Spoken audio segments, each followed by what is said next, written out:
I know आप लोगों को पता है कि हम कैसे ट्रायंगल को क्लासिफाई कर सकते हैं, whether it based on its side और whether it's based on its angle. Now it's time to learn more. Hi, this is Rachna Rawat and you are watching Minecraft ED. ED for education. Let's get started.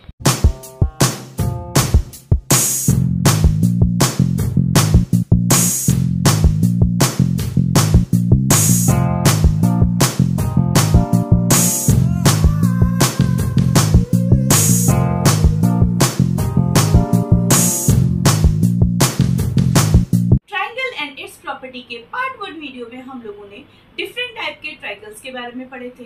हम लोगों ने property 1 भी पढ़ी थी जिसमें कि था किसी भी ट्रायंगल के तीनों एंगलों को प्लस करने पे हमेशा 180 डिग्री आता है. अब हम थोड़ा आगे बढ़ते हैं सेकेंड प्रॉपर्टी पे. प्रॉपर्टी नंबर 2 कहती है the sum of two side of a triangle is always greater than third side. That means किसी भी ट्रायंगल के कोई भी दो साइडों को अगर हम प्लस करें तो वो तीसरी साइड से बड़ी होगी, बराबर या छोटी नहीं होगी, उससे हमेशा ग्रेटर देन होगी. मतलब जैसे यहाँ पे लिखा हुआ है डायग्राम में, देखिए आपका कि पी क्यू आर नाम का एक ट्रायंगल, पी क्यू आर एक ट्रायंगल है. अगर हम P R plus Q R करें तो वो हमेशा क्यू पी से बड़ी होगी. इमेजिन करते हैं हम लोग यहाँ पे कि ये साइड है आपकी 3, ये है आपकी 4 और ये है 5. ठीक है, ये एक इमेजिन करते हैं हम. तो ये 3 सेंटीमीटर, ये 4 सेंटीमीटर, ये 5 सेंटीमीटर. किसी भी दो को प्लस करो, क्या वो तीसरे से ज्यादा है? 3 प्लस 4, हाँ वो 5 से बड़ी होती है. 3 plus 4 is 7, 7 is more greater than 5. वैसे 5 plus 4 plus 5 9, 9 is greater than 3. वैसे इन दोनों को प्लस करो, 3 plus 5, 3 5 5 greater than 4. That means कि हाँ, हर अगर कोई ट्रायंगल है तो उस ट्रायंगल के दो साइडों को प्लस करने पे वो थर्ड साइड से हमेशा ज्यादा होगी. अगर इन केस किसी केस में हम लोग इसको मान लेते हैं 7. नाउ सी 3 प्लस 4 क्या होता है? 7 होता है. मतलब दो साइडों को प्लस करो तो वो तीसरे साइड के बराबर आ रही है. तो क्या ये ट्रायंगल होगा? No, this is not at all possible. ये कभी पॉसिबल नहीं है कि दो साइड को प्लस कर दें और वो तीसरे साइड के बराबर हो जाएगी. ऐसा नहीं होता. अगर हो रहा है दैट मीन्स कि ये ट्रायंगल कभी बनेगा ही नहीं. आई होप आपको ये वाली प्रॉपर्टी क्लियर हो. Okay, now third side property पे हम मूव ऑन करते हैं. The sum of two interior angles of a triangle is equal to its opposite exterior angle.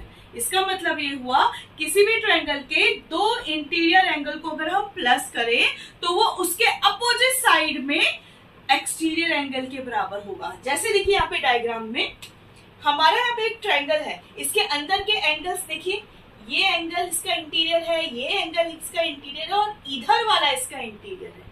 But ये वाला इसका इंटीरियर नहीं है, इसको बोलेंगे हम एक्सटीरियर. तो क्या बोलता है प्रॉपर्टी? प्रॉपर्टी कहता है दो एंगलों को प्लस करो, 40 प्लस 80 दैट इज 120 डिग्री, और इसके अपोजिट साइड उल्टे साइड का एक्सटीरियर एंगल. इसका मतलब इन दोनों को प्लस करने पे जो भी आएगा वो अपोजिट साइड के एक्सटीरियर एंगल के सम के. तो जहां पे मैंने क्वेश्चन मार्क लगाया इसका मतलब है 120 डिग्री. ठीक है, अगर मैं इस एंगल को और इस एंगल को लूंगी तो इसके अपोजिट साइड में यहाँ पे एक एक्सटीरियर एंगल बनाना पड़ेगा हमें, तब वो इस एक्सटीरियर एंगल के बराबर होगा. वैसे अगर मैं एंगल ए और एंगल सी को लेती हूँ तो उसका एक्सटीरियर एंगल इसके अपोजिट साइड में इधर की तरफ बनेगा या ऐसे बनेगा, जैसे भी आप बनाना चाहो. तो ये इधर की तरफ का एंगल बनेगा एक्सटीरियर ऐसे. ठीक है, तो ये एक्सटीरियर एंगल के बराबर होगा. आई होप आप लोग को समझ में आ रहा होगा.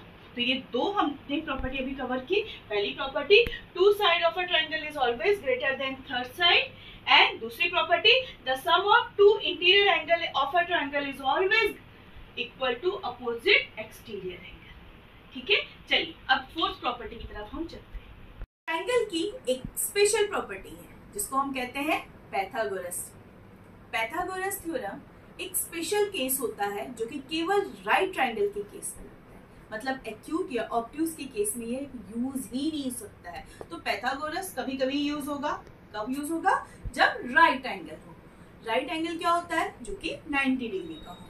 यहाँ पे हमारा एक डायग्राम बना हुआ है। इस डायग्राम को ध्यान से देखिए तो यहाँ पे ABC नाम का एक ट्रायंगल है जिसमें कि C पे हमारा 90 डिग्री है।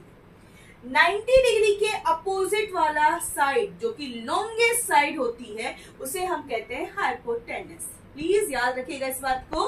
90 डिग्री के अपोजिट साइड जो होती है, अपोजिट साइड में उस साइड को लॉन्गेस्ट साइड कहते हैं और वही साइड आपकी हाइपोटेनस कहलाती है। जो स्टैंडिंग लाइन है वो परपेंडिकुलर है, जो स्लीपिंग लाइन है वो है आपकी बेस। तो थ्योरम कहता है, पाइथागोरस थ्योरम कहता है हाइपोटेनस का square is equal to perpendicular का स्क्वायर प्लस बेस का स्क्वायर। मतलब जो सबसे लंबी वाली साइड है उसका स्क्वायर छोटी दोनों साइडों के स्क्वायर के सम के बराबर होगा। आई होप ये आपको क्लियर होगा। प्लीज इस बात को ध्यान रखिएगा। हम लोगों का आप कहोगे मैडम ये पाइथागोरस थ्योरम कहाँ यूज सकता है?